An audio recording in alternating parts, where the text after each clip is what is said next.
creating, I mean, I'm just creating a function that I'm going to use as a constructor. So I always have to create this. Otherwise, it would just be, var book, and that's not anything. So it is a little less strict in the same way, and it's a little less structured in terms of how we do classes and constructors than it is in Java. That being said, we now have classes in JavaScript, like true classes. Again, I'm not going to go into those because those are they're not used anywhere right now, and they're ES6, they're a new version of JavaScript, and no one's using them. It's important to get the fundamentals down first. So, Todd, your example is very similar to what we just had, except I would suggest moving the info to the prototype, because as is, info is going to be on every instance of book, and that's just, it's not necessary, so you end up, more memory, it's just not useful. So, it's a good practice that if it's a method that's shared amongst all your instances, put it on the prototype. Otherwise, put it on the instance. You'll notice here in Addy's code, this is his constructors with prototype example where he's using prototype. But if I scroll up, he actually has, Todd, the exact same code that you just wrote in the previous example. So this is his previous example just called basic constructors. And so it's the same thing that you just wrote. The difference is that when you pull prototypes into it, this is kind of a preferred method. Then a single instance of toString will now be shared. So that's what we want to do. We want to be sharing those methods. All right. Is everybody good on that? Number 3. We can put a whole bunch of different methods here. So yeah. All right. Is palindrome? How many completed is palindrome? All right. Cool. So we get a few pieces. Nice. Get a few pieces of this, and let's see if we're able to do this. So, is a palindrome is a string that's the same backwards as it is forwards. This isn't a programming thing; it's just like a language thing, I guess. So, a plan, a canal, Panama. It's also A-M-A-N. And so, if you remove spaces, it's the same thing backwards as forwards. Same thing for never, odd, or even.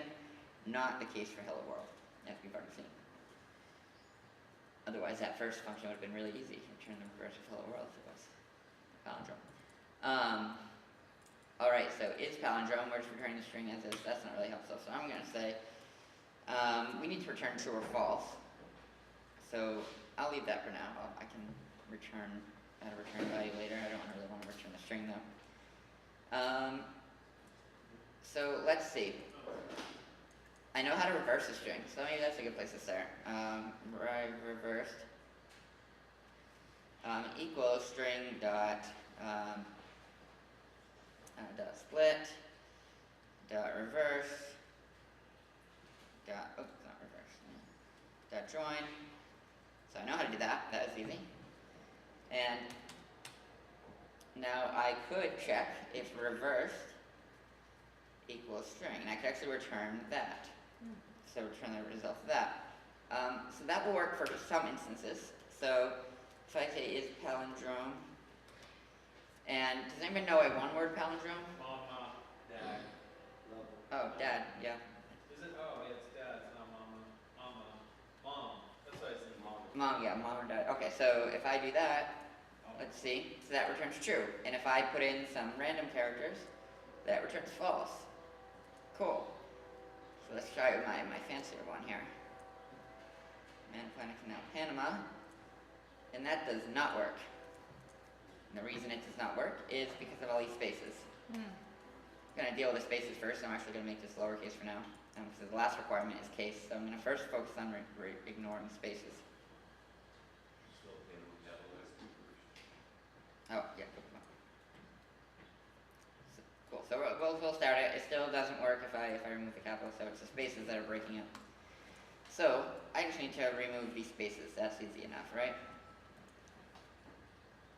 I can do string.replace.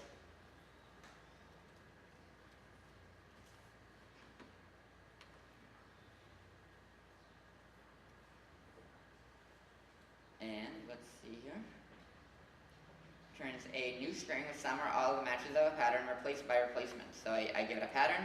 I don't have to give it a regular expression. It's more complicated. Did you guys do regular expressions during your JavaScript week? All right. Briefly. Oh, a little bit? Okay. So we can touch again if you have questions today, but actually, fortunately, I have this easier method where I can just give it a string. So that's easy. This pipe means or. Pipes usually mean or. We'll talk about using double pipes and double ampersand later if you have questions. But substring, and then my new substring, what I want it to replace it with. All right, so that should be easy, right? So I want to reverse that replace space with no space. And then string, I want to replace no space. See if that works. Nope, why didn't it work? What did I do wrong? Console.log. Reversed. Oh, I have it.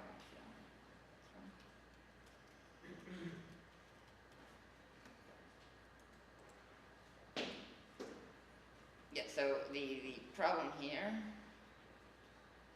oops, sorry, put it in there.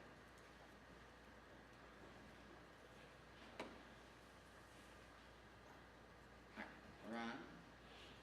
Oh, well, I'm actually missing something.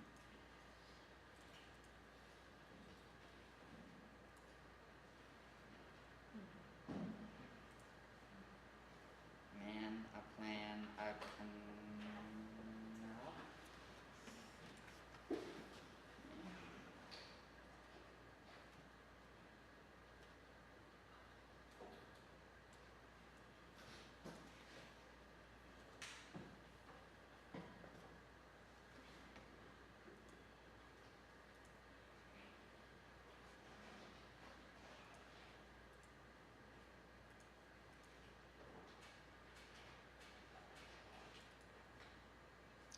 Let's see.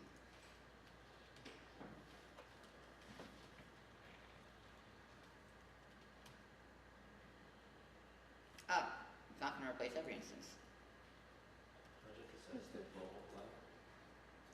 Yes. So, I can do that with a regular expression. I can also do it with a flag. So, turns out there is I have to give it a flag to tell it to globally do this.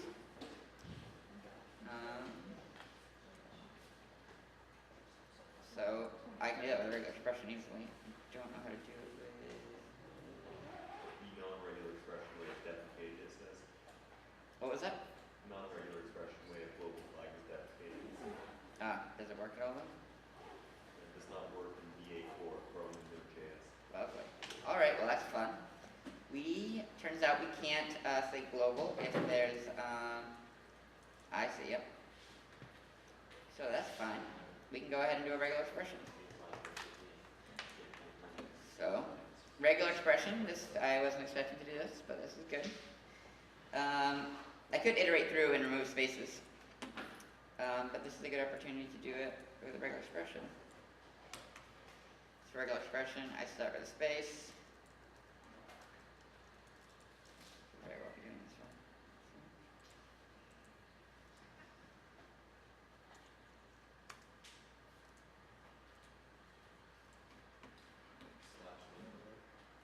What was that?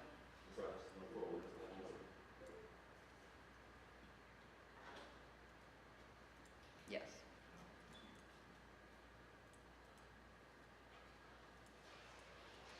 The other replace is missing first argument. Sorry, where? Oh, here, yep.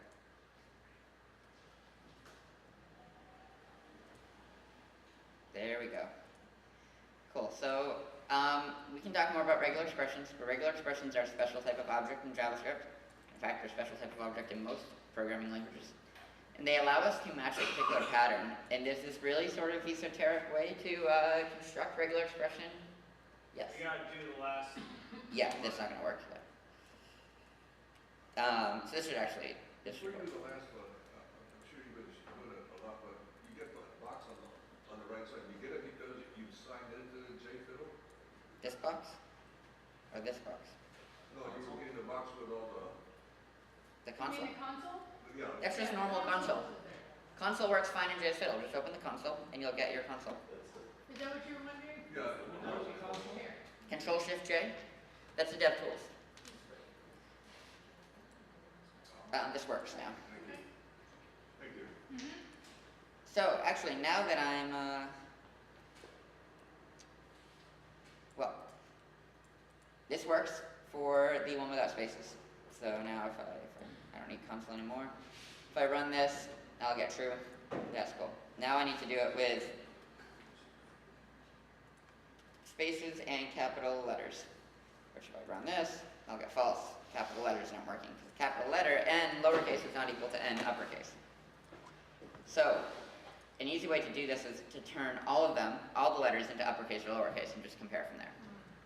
Unfortunately, we have a ending string to uppercase, which works quite nicely. Returns a calling string value converted to uppercase. So replace that to uppercase, dot to uppercase, and now that gets me true. Let's try this other. Let's try the real Amanda Planet Canal Panama. Also tries true.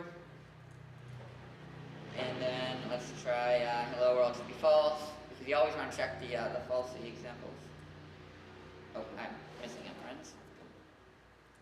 Because otherwise, if everything just returns true, it's not really working, is it? And that was false. Cool, that works. Any questions? Yeah, just leave it up with one. The slash space slash G, that's to eliminate. That's to eliminate spaces. We can talk a little bit more. So regular expressions are special types of objects in JavaScript. Regular expressions exist outside of JavaScript. They're common in a lot of programming languages. And it's a way that we express a pattern that we want to match. So if we want to match a pattern that's something like every letter A, B, C, and nothing else, right? A letter A or a letter B or a letter C. We can certainly do a loop and figure that out ourselves.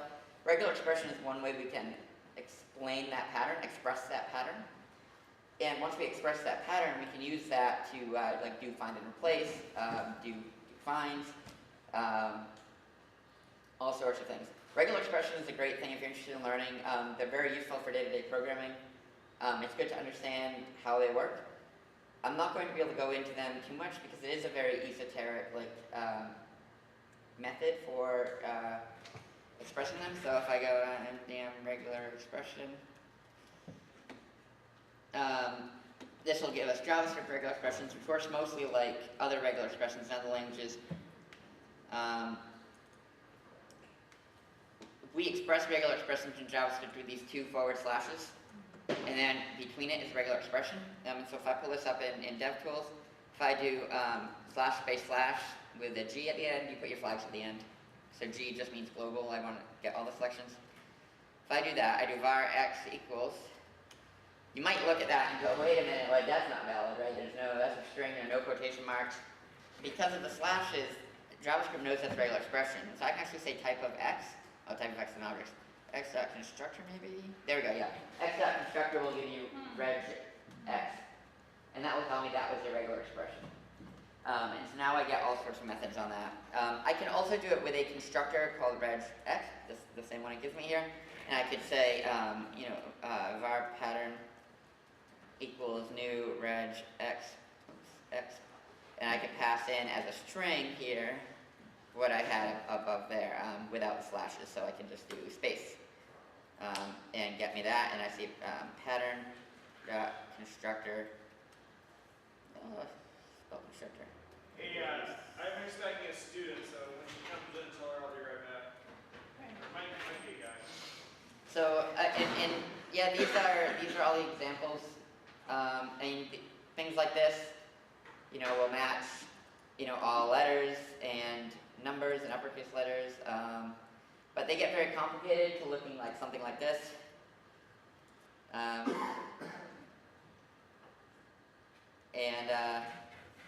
Yeah, like the question is like, what's going on here? we don't really have time to go through regular expressions. That's certainly a class you can take on independently. There are some good videos online. The nice thing is it's JavaScript regular expressions work pretty similar to regular expressions you might be used to seeing in grep or other like command line tools. The previous guy did show us HTML5 pattern, or said that it would work for most regular expressions you need. Cool. Yeah, HTML5, yeah, pattern's a good example because in HTML5 you might want to do validation on inputs.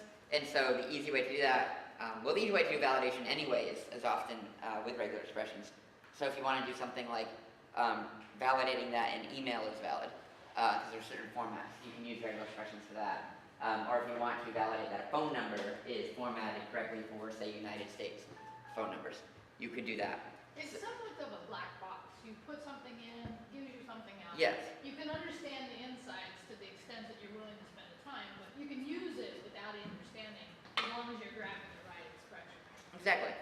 Yeah, a lot of times you can Google like phone number regular expression or zip code regular expression and get that and it works. Yeah, we won't go into it. The very simple expression that I use here, which we can go into, is there's a space here, which means I'm looking for a space, and the G means global, so I'm looking for all the spaces. And string.replace takes a regular expression as an optional first param, and a string as a second param to replace it with, and I'm just saying replace it with nothing. So that's how that works. Any questions on that? Alright, we can talk Yeah, about we'll this. take that. That one. So, the purpose we decided on yesterday